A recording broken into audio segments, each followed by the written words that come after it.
Good evening. This is Kelly Willis. I am speaking to you from my home in Coos Bay, Oregon.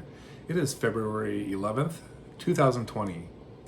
Thank you for visiting my website. It just launched tonight, so I hope you enjoy, and I shall be adding more content as the weeks go by.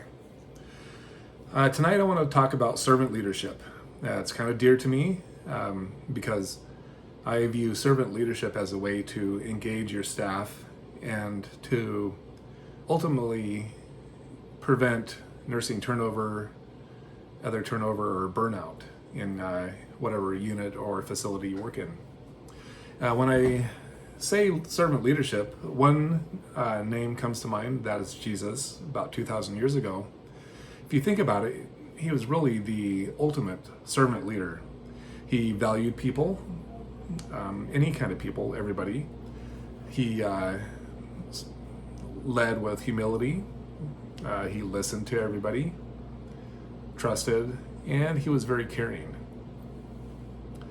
So to view leadership in general, for non-servant leadership organizations, you have a pyramid where senior management is on the top, middle management, maybe supervisors, and then staff on the bottom. With servant leadership, that pyramid is turned upside down.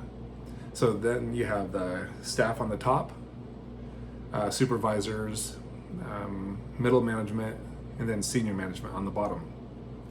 Senior management being the leaders that manage the finances, regulatory items, and basically operational management.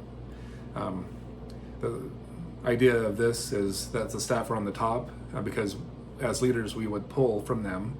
We would pull what their wants or needs are on a unit level because we can't be there all the time to help resolve things. There are 5 values I want to talk about for servant leadership. One is valuing people. When we value people, we value for who they are and not just what they do. It is important that they do their job well. However, it's more important to value who they are as a person. Who they are as a person, and it translates into sort of the job that they would do. If something's not quite right, they're having a bad day, you could still value that person, give them some coaching, and try to find the barriers that are keeping them from performing at their highest level. Humility. As leaders, we should not promote ourselves. We want to build leaders in our organization and our units, build future leadership skills in all of our staff.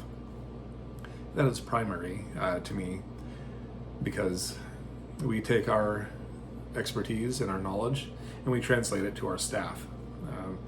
We want them to be leaders in many different ways.